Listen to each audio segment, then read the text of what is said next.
बिस्मिल्लाहिर्रहमानिर्रहीम।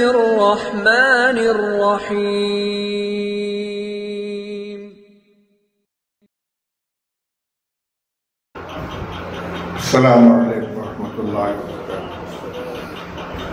बिस्मिल्लाहिर्रहमानिर्रहीम। अल्हम्दुलिल्लाहि रब्बिल आलमीन वस्सलातु वस्सलामु अला सय्यिदिल अंबिया'i वल मुरसलीन सय्यिदिना व नबिय्यिना व मौलाना मुहम्मदिन नबिय्यिल उम्मिय्यिल अमीन व अला आलिहि व अस्हाबिहि अजमईन। अम्मा बाद। मुहतरम उलमाए किराम, ज़िम्मेदाराने मदारिस इस्लामिया अरबिया, दावत व तबलीग से वाबस्ता फ़िक्रमंद अहबाब और जुमला हाज़रीन मजलिस, आज के इस नुमाइंदा और मुंतखब इज्तिमा का मकसद क्या है, किस गरज से आप हज़रात को यहाँ तशरीफ़ लाने की ज़हमत दी गई है, ये बात अच्छी तरह आपके सामने आ चुकी है और तमाम ज़रूरी बातें बयान की जा चुकी हैं। एक बात जिसकी तरफ तफसील से मुतवज्जे नहीं किया गया, मैं आपके सामने थोड़ी सी उसकी वजाहत चाहता हूँ। अगरचे इशारे में मौलाना मुफ्ती मोहम्मद अफ़ान साहब ने उसका तज़किरा कर दिया कि हम जब मकातिब का तज़किरा करते हैं तो मुनज़्ज़म मकातिब की क़ैद क्यों लगाते हैं, सिर्फ मकातिब क्यों नहीं कहते? क्या फ़र्क है मकातिब व मुनज़्ज़म मकातिब के अंदर? इस सिलसिले में हमारे बुज़ुर्ग दोस्त मौलाना मुफ्ती मोहम्मद अफ़ान साहब ने स्कूलों के तरीक़े तालीम और मदारिस के रिवाजी तरीक़े तालीम के दरमियान मुआज़ना करते हुए जिन उमूर की तरफ इशारा किया वो बहुत अहम है। अभी इत्तेफाक की बात यह है कि आज व्हाट्सएप के ऊपर एक वीडियो गश कर रहा है। ये समझ में नहीं आ सका कि ये कहाँ का है, लेकिन अंदाज़ा ये है कि ये पड़ोसी मुल्क का है, जिसमें एक उस्ताद एक तालिब इल्म की इस बेदर्दी से पिटाई कर रहा है कि हालांकि वो तस्वीर है लेकिन देखकर पसीना आ रहा है। तो मकातिब सिर्फ मकातिब हो, हमारे जहन में अब तक ये था कि मुनज़्ज़म मकातिब और आम मकातिब में ये फ़र्क है कि एक जगह फ़ीस ली जाती है और एक जगह फ़ीस नहीं ली जाती। हालांकि हकीकी फ़र्क यह नहीं है, पूरे निज़ाम और पूरे सिस्टम का फ़र्क है। मकातिब का मकसद सिर्फ इतना है कि बच्चे आएँ, उनको नाज़रा पढ़ा दिया जाए, कुरान पाक पढ़ा दिया जाए और उनको इस लायक बना दिया जाए कि वो किसी मदरसे में दाखिला ले सकें या हिफ्ज़ कर सकें। मकतब का मकसद हासिल हो गया। उनका लिबास कैसा है, उनकी हाज़िरी का तनासुब क्या है, उनके सरपरस्तों को अपने बच्चों को मकतब में भेजने की फ़िक्र कितनी है, खुद बच्चों को पढ़ने से कितनी दिलचस्पी है, इन चीज़ों पर नज़र नहीं होती।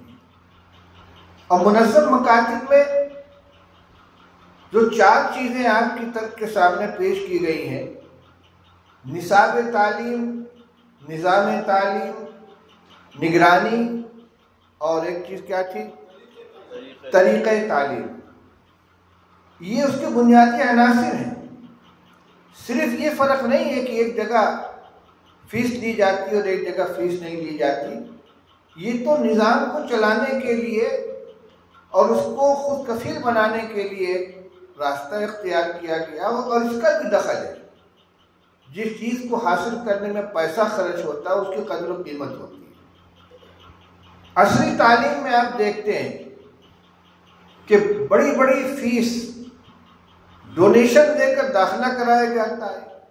यूनिफॉर्म के नाम पर और टीचिंग के नाम पर, ट्रांसपोर्टिंग के नाम पर बड़ी बड़ी रकमें खर्च की जाती हैं। इसके बावजूद कीमती ट्यूशन भी कराया जाता है। बच्चे भी शौक से जाते हैं और घर वाले भी महसूस करते हैं कि हम इतना पैसा खर्च कर रहे हैं इस तालीम के ऊपर, तो हमारा बच्चा इससे महरूम ना रहे। तो बहरहाल इसका नफ्सियाती असर पड़ता है कि एक फ्री एजुकेशन है, मुफ्त की तालीम है मकतब के दर्जे में। मैं मदारिस की बात नहीं कर रहा हूँ, वहाँ का निज़ाम कुछ और है। और एक है खर्च करके पढ़ाने वाला। ये फ़र्क ज़रूर है, लेकिन मुनज़्ज़म मकातिब में इन चारों चीज़ों के ऊपर नज़र रहनी चाहिए और यही उसका बुनियादी फ़र्क है आम मकतब में और दूसरे मकातिब के अंदर। दूसरी बात जो हज़रत सदर मोहतरम दामद बरकातुहू ने इब्तिदान इशारे में कही थी, और मैंने सोचा था कि मैं खड़े होकर उसकी वजाहत करूँगा, लेकिन अल्हम्दुलिल्लाह उन्होंने खुद अपने गुफ्तगू के आखिर में उसकी वजाहत कर दी कि हमारा मकसद और हमारा इसरार इस पर नहीं है कि दीनी तालीमी बोर्ड से ही वाबस्ता होकर मकातिब का निज़ाम चलाया जाए, बल्कि मुल्क में बहुत से इदारे हैं, बल्कि बाज़ वो तंजीमें हैं कि जिनका काम ही सिर्फ मकातिब को चलाना है और मुल्क के मुख्तलिफ हिस्सों में उनके बड़ी तादाद में मकातिब चल रहे हैं। जहाँ माहौल उनको कबूल करने का हो, उनकी हिफाजत ज़्यादा महसूस होती हो, उनको कर दिया जाए। ये बात सिर्फ आपके सामने नहीं कही जा रही है। गुज़िश्ता इजलास जो दीनी तालीमी बोर्ड का आमिला का इजलास हुआ था दिल्ली में मस्जिद अब्दुल नबी के अंदर, उसमें भी हज़रत मौलाना सैयद महमूद असद साहब जीज़ा मजदूम ने बहुत ज़ोर देकर बड़ी क़ुव्वत के साथ बार बार इसको दोहराया। हालांकि जमाअत के जो खुद्दाम हैं, जो रज़ाकार हैं, जो वर्कर हैं, जो मेहनत करने वाले हैं, उनकी ये फितरी ख्वाहिश होगी कि हमारा प्लेटफार्म, हमारे खिदमत का मैदान अपनी तंजीम हो और अपना दीनी तालीमी बोर्ड हो, जमीयत उलमा हिंद हो। लेकिन इसके बावजूद ये इसरार इस मकसद से था कि यहाँ एक दूसरे के हरीफ बनकर काम न करें, बल्कि एक दूसरे के हलीफ बनकर काम करें। अगर कहीं पर किसी दूसरी तंजीम के ज़ेर इंतज़ाम मकतब चल रहा है और वहाँ नया मकतब कायम करने की ज़रूरत नहीं है, तो हम मुतमईन होकर न बैठे कि यहाँ तो माशाअल्लाह पहले से मकतब कायम है, बल्कि अपनी सलाहियत, अपनी मेहनत और अपनी जिद्दोजहद उसको मज़ीद क़ुव्वत पहुँचाने में, मज़ीद आगे बढ़ाने में सर्फ करें। मौलाना महमूद साहब जीज़ा मजदूर ने अभी ज़िम्नन मदारिस का भी तज़किरा किया था कि मदारिस भी कायम करने की ज़रूरत है, उनको सर्फ नज़र नहीं किया जा सकता। ये बिल्कुल हकीकत है। इस मुल्क के अंदर दीन की हिफाजत के लिए जो पहली कोशिश हुई है वो मदारिस की शक्ल में हुई है, और ये मकातिब उनकी फ़ुरू हैं, उनकी शाखें हैं, उनके बरगोबार हैं। इसलिए जैसे किसी नई बस्ती के अंदर एक पावर हाउस होता है, फिर उससे इलाकाई पावर स्टेशन बनाए जाते हैं, फिर घरों के अंदर उनका कनेक्शन पहुंचाया जाता है, इसी तरीके से एक बड़ी आबादी में सिर्फ मकातिब का अगर क़याम है और मदारिस बिल्कुल न हो, तो उनको कंट्रोल करने वाले उलमा, ज़िम्मेदारान, मसऊलीन मुहैया नहीं हो पाएंगे। लेकिन वो फ़र्ज़ किफ़ाया वाली तालीम के लिए एक बड़ी बस्ती में एक मदरसे का क़याम भी काफ़ी होगा। हाँ, ये ज़रूर है कि जहाँ पहले से कोई मदरसा मौजूद है और उससे उस इलाके की ज़रूरत पूरी हो रही है, हमारे नए फ़ुज़ला फारिग होकर जाएँ तो उनको अपनी खिदमत के लिए कोई नया मदरसा कायम करने के बजाय मकातिब के क़याम और उसके निज़ाम को चलाने की तरफ तवज्जो करनी चाहिए। यही वजह है कि दारुल देवबंद के साबिक़ मोहतमिम हज़रत मौलाना मरगूबुर रहमान साहब रहमतुल्लाह अलैह और हज़रत मौलाना सैयद अशरफ साहब मदनी नव्वरल्लाहु मरकज़हू जो दारुल देवबंद के रुकन शूरा भी थे और इंतहाई मुअस्सिर फ़आल बल्कि उसकी फ़िक्र के गोया महवर थे, इन दोनों बुजुर्गों की कोशिश से ये फैसला किया गया कि राब्ते मदारिस की तरफ से तो तमाम मदारिस को, मरबूत मदारिस को ये सर्कुलर जारी किया जाए कि वो अपने बजट का 10% हिस्सा मकातिब के क़याम पे खर्च करें। और बार बार इसकी याद दहानी कराई गई। मौलाना महमूद साहब ने इसमें थोड़ी सी तरमीम का मशवरा दिया दो तरह से। एक तो ये कि 10% बजट हर मदरसे के लिए खर्च करना मुश्किल हो जाएगा। अगर किसी मदरसे का बजट मिसाल के तौर पर 10 करोड़ है तो वो उसका 1 करोड़ खर्च नहीं कर पाएगा। 10% खर्च करना मुश्किल है। इसलिए या तो यूँ कहा जाए कि कम से कम 5% खर्च करें, या यूँ कहा जाए कि मुअतदल हिस्सा उसका खर्च होना चाहिए। ये दूसरी तजवीज़ इनकी ये है, ये तो मसला इंशाअल्लाह राब्ते की मजलिस आमिला में आएगा। मौलाना की राय ये, अब तो माशाअल्लाह मौलाना महमूद साहब दारुल देवबंद के रुकन शूरा भी हैं, इसलिए ये इदारे चलाने वाले अफराद में शामिल हैं और इनकी राय उसके अंदर वक़ी और मुअस्सिर होगी। इनकी राय ये कि दारुल की तरफ से जो सनद इज्तिबात जारी की जाती है, वहाँ जहाँ बहुत सी चीज़ें देखी जाती हैं कि यह दारुल इकामा है कि नहीं, कितने बच्चे इसमें रहते हैं, कि तादाद क्या है, किस उसका मेयार तालीम क्या है, किन दर्जात तक की तालीम होती है। वहाँ ये भी देखना चाहिए कि इस मदरसे के ज़ेर इंतज़ाम कितने मकातिब चल रहे हैं और मकातिब के क़याम को सनद इर्तिबात जारी करने के लिए शर्त के तौर पर रख दिया जाए कि अगर आप मकातिब चलाएंगे तो आपके मदरसे को सनद इर्तिबात दी जाएगी, अगर हम मकातिब नहीं चलाएंगे तो आपको सनद नहीं दी जाएगी। सख्त तो है ज़रा, लेकिन इंशाअल्लाह अगर इसको मजलिस आमला मंजूर कर लेती है, जिसको नाफिज कर दिया जाता है, तो जो लोग काहिली और सुस्ती की वजह से, सहलंगानी की वजह से इस तरफ तवज्जो नहीं कर रहे हैं, अपनी ज़रूरत और मजबूरी की वजह से बहरहाल कदम उठाएंगे। अभी ये बात हो रही थी कि तकरीर मकसूद नहीं है, जिम्मेदारी का एहसास और अज़ाइम का इजहार और काम के लिए अपने अंदर लगन पैदा करने और जज्बा पैदा करने की ज़रूरत है। इस सिलसिले में अभी 2 काम बाकी हैं, जैसा कि सदर मोहतरम ने मुझे बतलाया। एक तो अज़ाइम का इजहार, अभी आपने सुना कि रायचूर में तहफ़्फ़ुज़ ख़त्म नबूवत का इजलास था और माशाअल्लाह हमारे दोस्त ज़ीशान हसन कादरी, अल्लाह उनको उन्हें बरकत दी दे, उन्होंने और अपने अहबाब ने जो मेहनत की, तो पूरे इलाके से हज़ारों हज़ार ज़िम्मेदार और कई सौ उलमा उसके अंदर शरीक हुए।